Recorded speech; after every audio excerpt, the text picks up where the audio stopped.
새로운 치아를 얻는 방법으로 건강한 식생활을 되찾게 해주는 치료 중 하나인 임플란트.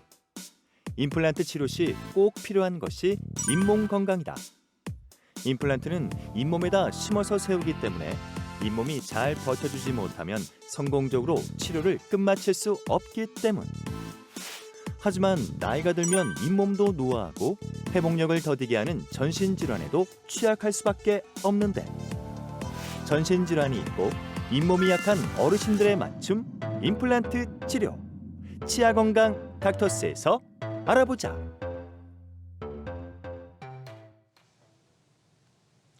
네, 그러게요. 저희가 이렇게 영상을 좀 봤습니다만 어르신들 하면 당연히 좀 더 주의가 필요할 수도 있겠지만 특히나 고령에다가 전신질환 같은 게 있으신 분들은 더더욱 신경을 많이 써야겠다라는 게 절감이 되잖아요. 맞아요. 네, 자 이런 경우에는 근데 치아가 손상이 됐고 상실이 됐을 때 임플란트는 좀 이런 분들은 어떻게 고민을 해야 될까요?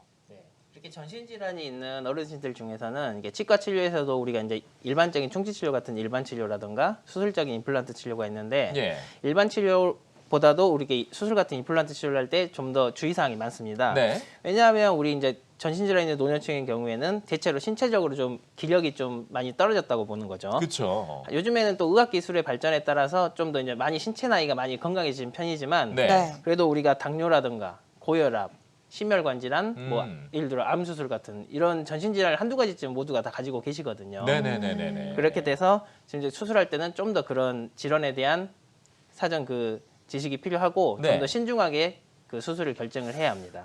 그러면 하나하나 지금 말씀해 네. 주신 질환들에 대해서 임플란트를 할 때 좀 더 접근 방법을 어떤 게 있는지 좀 먼저 살펴볼까요? 우리 가장 흔하게 볼 수 있는 질환이 당뇨가 있죠. 예, 당뇨 너무 많으시죠. 당뇨 환자들 중에서는 왜 이게 주의를 해야 되냐면 당뇨는 이제 수술을 한 후에 이게 감염 가능성이 증가하게 됩니다. 아, 그래서 수술 전후에 감염을 예방하기 위해서 예방적 항생제라든가 이런 거 항생제 요법을 꼭 필히 써야 되고요. 예. 그리고 이제 감염을 최소화하기 위해서는 이제 트라우마를 수술 시에 좀 줄이기 위해서 네. 뭐 레이저라든가 또 무절개 가이드를 이용한다든가 그래서 최소 출혈 기법을 이용해서 수술을 진행해야 됩니다.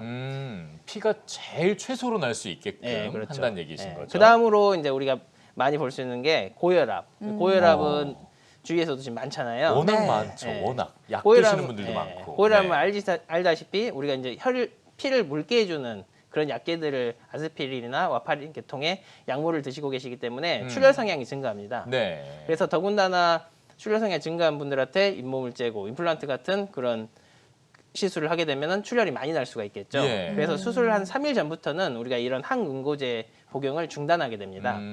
그리고 이분들 같은 경우도 이제 출혈을 최소화하기 위해서 레이저라든가 무절개 치료법을 이용해서 최소 출혈 수술로 수술을 끝내야 환자분들도 크게 뭐 무리가 없이 부작용 없이 진행을 받을 수가 있습니다. 그럼요. 아무래도 원장님 말씀 들어보니까 이렇게 전신 질환이 있으신 어르신들은 출혈을 최소화하는 게 관건이겠다. 뭐 이런 생각이 드는데요. 맞아요.